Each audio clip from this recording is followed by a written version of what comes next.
Hi, Sue McCarthy Robinson. Wanted to spend some time and go through a situation that happened this week during clinicals. So, during a routine session with a client this week, um, I during average visit that I guess we're with one of our adolescents.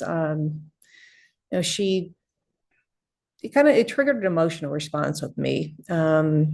She had come in and she said, she wasn't feeling that great that day, but we were progressing into the visit, and she started to have seizure. So obviously my nursing training, my respiratory therapy training immediately kicked in, guiding me through necessary steps to ensure her safety and maintain her airway and that medical side.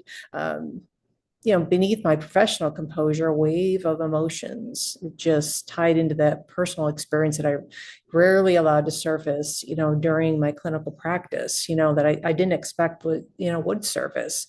My son has epilepsy, and watching this client have a seizure brought back just all those memories of, watching my own child struggle with his epilepsy through all these years. So in that moment, I was struck with profound sense of vulnerability.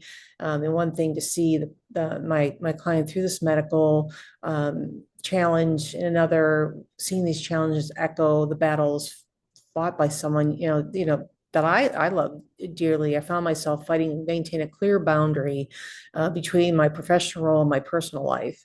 The incident reminded me of the constant fear, that parents of children, with epilepsy live with, the fear of not being able to protect him from the unpredictability of seizures, the anxiety of waiting for the next one to happen, and the helplessness that comes when it does. Now he's, a young man in his 20s, and going to be having a child soon himself. And that's one area where he's very anxious, if his child's going to have epilepsy.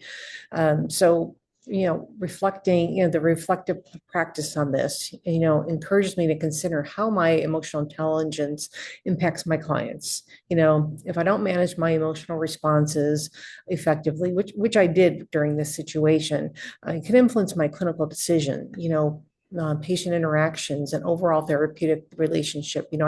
I couldn't break that the how I responded. I needed to make sure she was safe and she had a patent airway, and um, I needed to take care of her, which I did. So by engaging in the reflective practice, I developed the capacity to monitor and adjust my emotional responses, ensuring that my personal feelings do not adversely affect my professional responsibilities. This ongoing process of self-reflection and emotional regulation ultimately enhances the quality of care I provide to my clients and supports my growth into a competent, self-aware practitioner.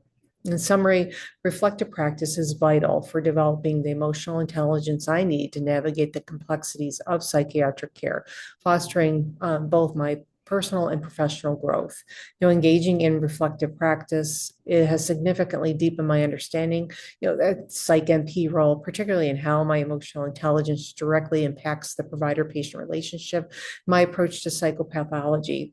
Through this practice, I've become more aware of my strengths, such as empathy and the ability to connect with my clients, and my limitations, like tendency, to become overly involved in certain cases. Reflecting on these aspects has taught me the importance of maintaining the boundaries while still using my therapeutic presence effectively. One key insight I gained is the value of balancing that emotional involvement and professional detachment, which I plan to apply in future practice to enhance my therapeutic use of self and improve patient outcomes. This learning will help me navigate complex emotional dynamics more effectively, ensuring that my care is both compassionate and clinically sound.